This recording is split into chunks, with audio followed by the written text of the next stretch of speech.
Alright, we're going to do a little walk around on our Lugong 842. This is a 2010 model. Just want to show you some of the features it has.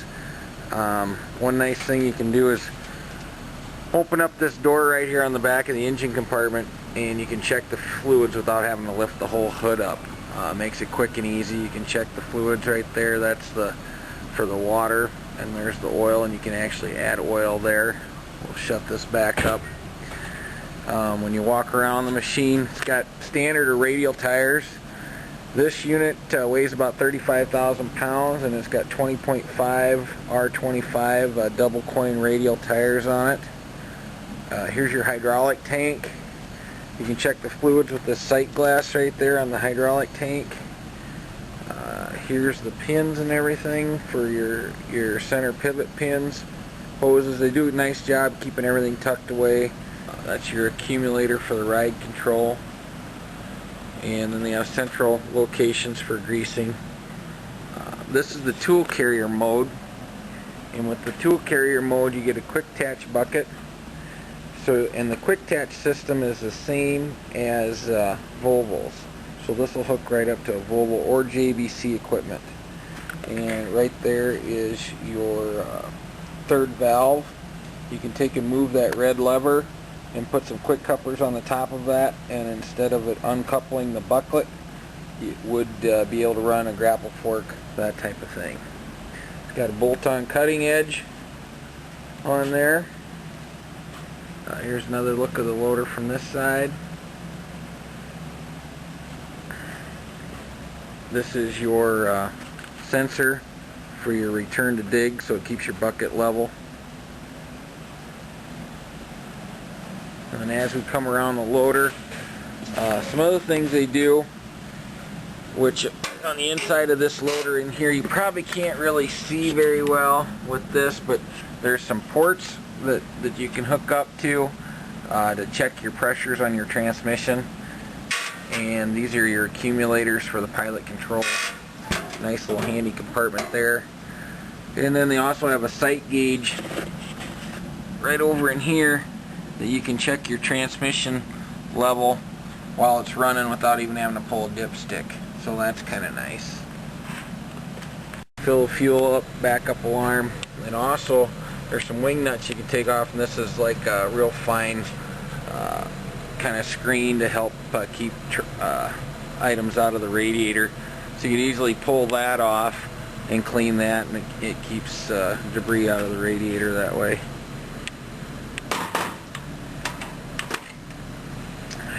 Another item, there's our pin to pull on, and your big counterweight. Come back here and give it a shot. We'll do a little walk around on the engine. Here's with the hood up on the engine. This side, there's another fuel filter there, oil filters, hydraulic pump, air cleaners right there. We come around on this side. Right in here is where you can let the engine compartment down. It's just an electric motor there to let the engine compartment down. This is lockable. You can put a padlock on it if you want. You need to get over on this side. There's your disconnect. We put a block heater on this unit. A little bit better look at that hydraulic reversible fan.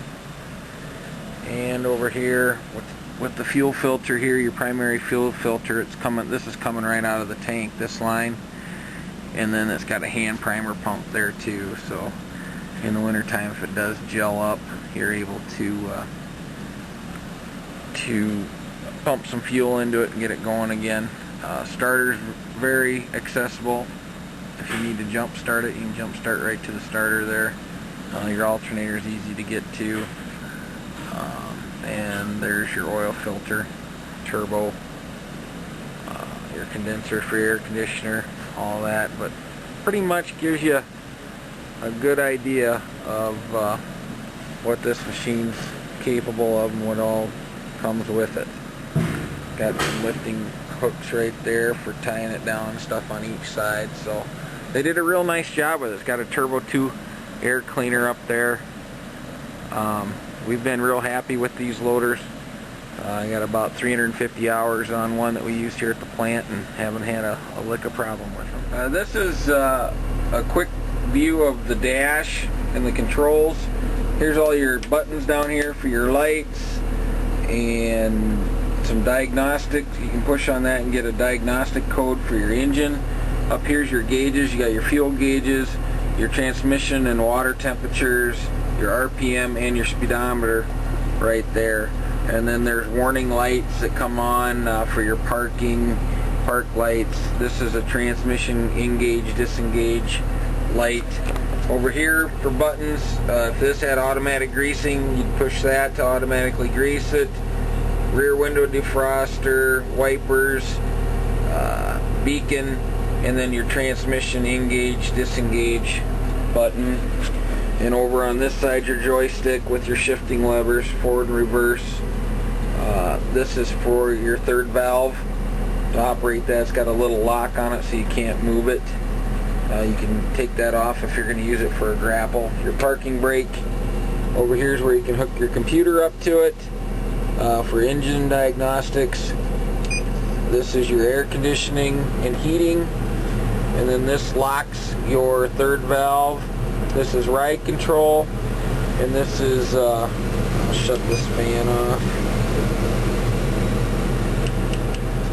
This is your ride control button.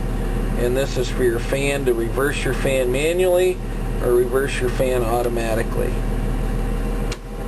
So that's what those buttons do. And it's got a radio on it. A couple nice speakers. Turn that off. It's got a sunshade up here. Lights for in the cab. And also a sunshade back here.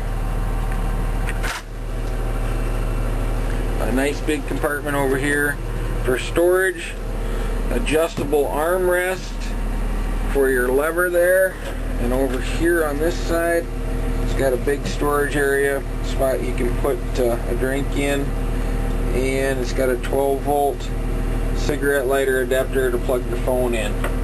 Plenty of vents around here, keep the windshield nice and clean in the winter time. Spot to hang your coat up there. Nice roomy cab.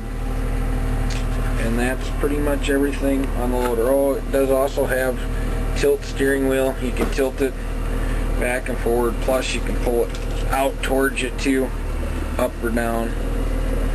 And that's a walk through the cab on the 842. Alright, now we're inside this loader. I'm going to go through how to operate this loader. Basically, you turn the key on, and then you have to come over here on your joystick and hit the neutral button to make sure it's in neutral. And then it'll finish starting the rest of the way.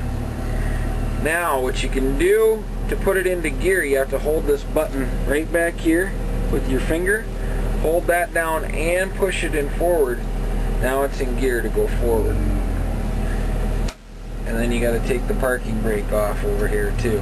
Okay, push in on the parking brake. Now you're in forward second gear automatically. Hit reverse, you're in reverse second gear. To drop it down into first gear, you can either hit this button right back here to get it to first gear, or you can hit the minus button. Now you're in first gear. Push this, you're back into forward gear. And this is neutral. Now another thing you can do is when you go into forward gear, if you want it to shift fully automatic first through 4 on its own, just like putting a car in drive, you just hit this plus button till all these light up over here, then it's in the drive mode. Then it'll shift automatically first through 4th gear. Alright.